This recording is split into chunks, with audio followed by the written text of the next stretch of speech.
Hello everybody, welcome back with the final act of Macbeth by William Shakespeare, and I'm your friend and teacher Mukesh Sharma. So here we go, scene 1. शाम का समय है, राजा का जो palace है डंसिन इन में, वहाँ पर एक डॉक्टर और एक औरत जो है वो डिस्कस कर रहे हैं लेडी मैकबेथ की स्ट्रेंज आदत के बारे में, जो कि क्या है, नींद में चलना, याद रखना। अचानक से लेडी मैकबेथ जो है एक ट्रांस की स्थिति में, मतलब अध सोई अध जगी सी, एक कैंडल लेके अपने हाथ में आ रही है और वो लेडी मैकडफ और बैंकों के जो मर्डर्स हैं उन पर दुख बना रही है ना। और ऐसा लगता है कि वो अपने हाथों पे ब्लड देख रही है और वो कह रही है कि ये ब्लड जो है वो कभी भी साफ़ नहीं होगा ना, all the perfumes of Arabia वाला यहाँ पे आता है। और वो वहाँ से चली आती है और डॉक्टर जो वुमन है वो बहुत हैरान होते हैं ये पागलपन की अवस्था पर या स्थिति पर। एक्ट 5 सीन 2, इसमें याद रखना सीन्स ज़्यादा हैं, बहुत ही 11 सीन्स हैं, लेकिन छोटे छोटे सीन्स हैं।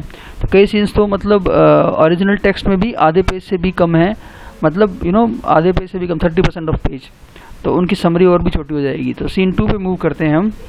उसी कासल के बाहर स्कॉटिश लॉर्ड्स जो हैं कुछ, वो डिस्कस कर रहे हैं कि मिलिट्री की सिचुएशन क्या है। इंग्लिश आर्मी जो है, जो मैल्कम लेकर आया है, वो आ गई है, जो कि मैल्कम द्वारा लीड की जा रही है, और स्कॉटिश आर्मी जो है वो उनको बर्नम वुड के पास में मिलेगी, ठीक है। और ये निश्चित है कि वो क्यों मिलेगी, उनसे मिलने के लिए, उनसे उनको ज्वाइन करने के लिए, उनके साथ लड़ने के लिए।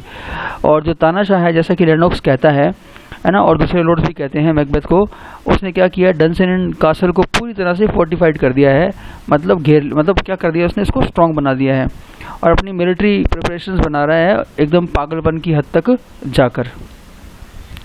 एक्ट 5 सीन 3 पे आ जाते हैं हम। मैकबेथ जो है वो डंसिन के हॉल में जाता है डॉक्टर के साथ और अपने सेवकों के साथ, और वो बहुत ही प्राउडली ये मतलब अब फेंक रहा है लंबी लंबी, यानी कि बोल रहा है कि उसे किसी से भी डरने की ज़रूरत नहीं है, इंग्लिश आर्मी से डरने की ज़रूरत नहीं है, मैल्कम से डरने की ज़रूरत नहीं है, क्योंकि कोई भी ऐसा बच्चा है, कोई भी ऐसा इंसान जो औरत की कोख से पैदा हुआ है उसको मार नहीं सकता। ये विचेस की प्रोफेसी के अकॉर्डिंग बोल रहा है वो, है ना। तो इसलिए वो बिल्कुल निश्चित रूप से सिक्योर होकर रूल करेगा। और जब तक कि बर्नम वुड जो है डंसिन तक नहीं आ जाता, ये दो बातें उसके दिमाग में चल रही हैं अभी। अपने सर्वेंट सेटन को बुलाता है वो, जो ये कहता है कि जो 10,000 सैनिकों की आर्मी जो है, खासकर अंग्रेज सैनिक जो हैं, वो कासल की तरफ आ रही है। मैकबेथ कहता है कि वो अपना आर्मर पहनेगा युद्ध में जाने के लिए, हालांकि बैटल अभी काफ़ी दूर है, अभी समय है उसको, है ना। डॉक्टर जो है वो राजा को बताता है कि लेडी मैकबेथ जो है वो सो नहीं पा रही है अपनी कल्पनाओं के कारण या अपने ड्रीम्स के कारण, और मैकबेथ जो है उसको ऑर्डर करता है कि उसको उसके डिल्यूजन से, उसके भ्रम से बाहर निकाले। इस तरह से एक्ट 3 खत्म होता है, एक्ट 5 सीन 3 खत्म होता है। सीन 4 पे आ जाते हैं हम। बर्नम वुड के पास में जो कंट्री एरिया है, वहाँ पर मैल्कम जो है वो इंग्लिश लॉर्ड सिवार्ड के साथ बात कर रहा है ना, और उसके ऑफिसर से भी मैकबेथ के प्लान के बारे में, जिससे वो फोर्टिफाइड कासल को मतलब क्या कर सके, कब्जा कर सके। वो डिसाइड करते हैं कि हर सोल्जर जो है वो एक डाली टहनी काट लेगा फॉरेस्ट की और उसको कैरी करेगा अपने सामने रखकर जब वो आगे मार्च करेंगे, ताकि वो अपने नंबर्स को छुपा सकें, मतलब उनको पता न लगे कि कितने लोग आ रहे हैं। आप देखिए बर्नम वुड जो है उसकी टहनियाँ कट के डंसिन की तरफ जा रही हैं, तो मतलब ऐसा लगेगा कि बर्नम वुड ही डंसिन की तरफ जा रहा है। तो प्रोफेसी जो है वो एम्बिग्यूस थी, क्लियर नहीं थी, और उस एम्बिग्यूस प्रोफेसी ने ही क्या किया, मैकबेथ को फंसा दिया। सीन 5 पे आते हैं।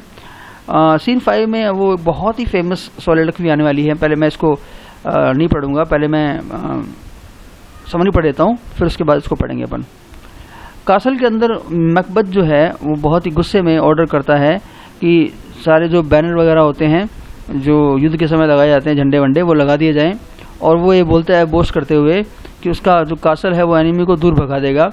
एक औरत की चीख सुनाई देती है और सेटन आता है और कहता है मैकबेथ से कि क्वीन जो है वो मर चुकी है, lady Macbeth is dead now, है ना, हेलुसिनेशंस में थी वो और अब वो मर गई है।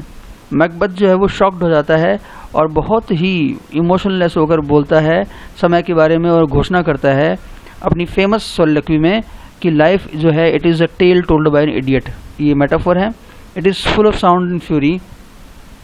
इसमें कुछ नहीं है, दिखावा है सिर्फ, है ना, फालतू की बातें हैं और इट सिग्निफाइज नथिंग, और इसमें कुछ भी सिग्निफिकेंस नहीं है, कुछ भी महत्व नहीं है। ये जो ये ओरिजिनल सोलिलोक्वी है इसकी याद रखना, एक्ट 5 सीन 5 में आती है ये कि लाइफ जो है it is like a shadow, है ना, and it is a poor player. ये हमें एज यू लाइक इट की याद भी दिलाता है ना, जहाँ पर 7 एजेस ऑफ मैन को बताया गया है ना, और वो अपना जो रोल है स्टेज पर बहुत ही स्ट्रट करते हुए, गिरते संभलते हुए क्या करता है, निभाता है, और उसकी कहानी फिर अंत में सुनी नहीं जाती है। एक ऐसी टेल है जिसको एक इडियट ने सुनाया है, मेटाफोर है ना, इसमें बस फालतू की बातें हैं और इसमें कोई महत्व नहीं है। तो यहाँ पर देखिए tale told by an idiot metaphor है, और वॉकिंग शैडो भी क्या है, एक मेटाफोर है। पुअर प्लेयर भी जो है वो भी क्या है, मेटाफोर है, याद रखना। तो इसके बाद में एक मैसेंजर आता है एक बहुत ही एस्टोनिशिंग, बहुत ही हतप्रभ कर देने वाले न्यूज़ के साथ कि जो बर्नम वुड के ट्रीज़ हैं वो डनसिनन की तरफ बढ़ रहे हैं। गुस्सा हो जाता है वो तो, और वो डर भी जाता है क्योंकि एक भविष्यवाणी सही हो रही है। मैकबेथ जो है उसको प्रोफेसी याद आती है जिसने कहा था कि जब तक बर्नम वुड डनसिनन में नहीं आएंगे तब तक वो मरेगा नहीं। Resignedly he declares that he is tired of the sun. अब वो थोड़ा सा रिजाइन करते हुए, मतलब थोड़ा सा डाउन फील करते हुए कहता है कि अब वो इस सन को देख देख के, मतलब इस लाइफ को देख देख के तंग आ गया है, और अब कम से कम वो लड़ता हुआ मरेगा। मतलब उसने सोच लिया है कि अब उसको लड़ना है, उसका अंजाम चाहे कुछ भी हो। इस तरह से हमारा जो एक्ट है सीन 5 ख़त्म होता है। सीन 6 बहुत छोटा सा ही है। कासल के बाहर जो है बैटल शुरू हो जाता है। मैल्कम जो है वो ऑर्डर देता है इंग्लिश सोल्जर्स को कि वो अपने बाउल्स को फेंक दे और टहनियों को फेंक दे और अपनी सॉर्ड्स निकाल ले, अपनी तलवारें निकाल ले। एक्ट 7 जो है बैटलफील्ड का है, वो युद्ध के मैदान का है, जहाँ पर मैकबेथ जो है अपने आसपास जितने भी सैनिक हैं उनको बहुत ही बुरी तरह से स्ट्राइक करता है ना। इंसोलेंट हो चुका है वो, बिकॉज मतलब वो एक तरह से हठी, या यूँ बोल सकते हैं कि किसी की परवाह ना करने वाला हो चुका है, क्योंकि कोई भी आदमी जो किसी औरत की कोख से जन्म लिया है वो उसको मार नहीं सकता। हालांकि एक भविष्यवाणी सही हो गई है, जंगल आ गया, लेकिन अभी भी एक भविष्यवाणी है जो उसको बचाए हुए है। वो लॉर्ड सीवार्ड के सन को, जो इंग्लिश है, उसको मार देता है, और वो बहुत ही फ्रेंजी की कंडीशन में, मतलब बहुत ही युद्ध में जैसे एक आदमी पागल हो जाता है ना, जोर से भरा हुआ, वो वहाँ से निकल जाता है। एक्ट सीन खत्म हो जाता है। एक्ट 8 में क्या होता है, एक्ट 5 सीन 8 में क्या होता है, मैकडफ सामने आता है और उस क्योटिक सिचुएशन में फ्रेंटिकली पागलों की तरह मैकबेथ को ढूंढता है ना, जिसको वो खुद मारना चाहता है, और जब उसको नहीं मिलता है तो फिर से वो युद्ध में कूद जाता है, फिर से लड़ाई करने लग जाता है। एक्ट 9 सबसे छोटा, एक्ट 5 का सीन 9 सबसे छोटा सीन है। मैल्कम और सीवार्ड जो हैं वो सामने आते हैं और वो कासल में प्रवेश कर जाते हैं, याद रखना।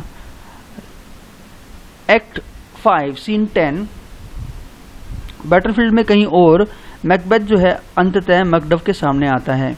जो दोनों युद्ध करते हैं, जब मैकबेथ इंसिस्ट करता है कि वो इनविंसिबल है, मतलब उसको मारा नहीं जा सकता, उसको हराया नहीं जा सकता, क्योंकि विचेस की प्रोफेसी क्या थी कि विचेस की प्रोफेसी के कारण, परंतु मैकडफ उसको बोलता है कि वो नेचुरली पैदा नहीं हुआ है ना, परंतु अपनी मदर की वूम से निकाल लिया गया था अनटाइमली, जैसे को अपन सिजेरियन बोलते हैं आजकल, है ना।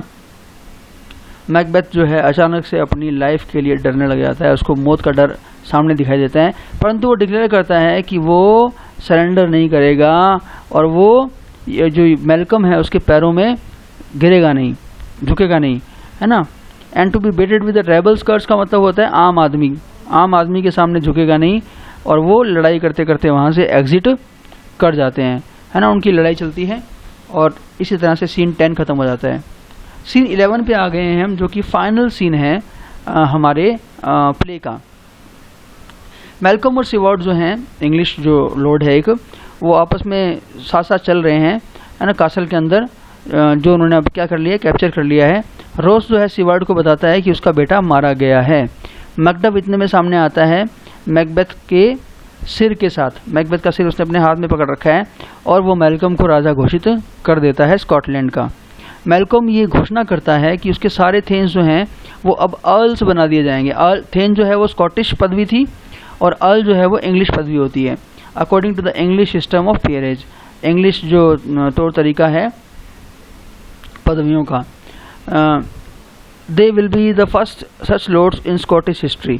वो स्कॉटलैंड के इतिहास में पहले ऐसे लॉर्ड बनेंगे, है ना। मैकबेथ को वो भला बुरा कहता है और उसकी जो फिंड लाइक क्वीन है, मतलब एक दैत्यकार जो उसकी रानी है, उन दोनों को भला बुरा कहता है वो।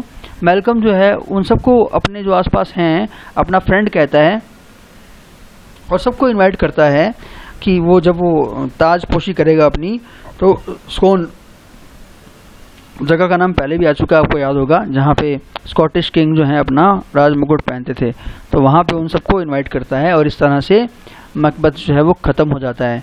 तो आपने देखा कि एक एम्बिशन की ट्रेजेडी है ये, है ना, कि किस तरह से एक आदमी जो है एम्बिशियस होता है और एम्बिशियस होकर वो सारे वो काम करता है जो एक अच्छे इंसान को, एक अच्छे वॉरियर को, एक अच्छे योद्धा को नहीं करने चाहिए थे, और उसका परिणाम क्या होता है, ही हैज़ टू डाई, है ना। और ये हमारा मैकबेथ प्ले था। अभी हम जल्दी ही इसके क्वेश्चन आंसर देखेंगे टेस्ट के रूप में।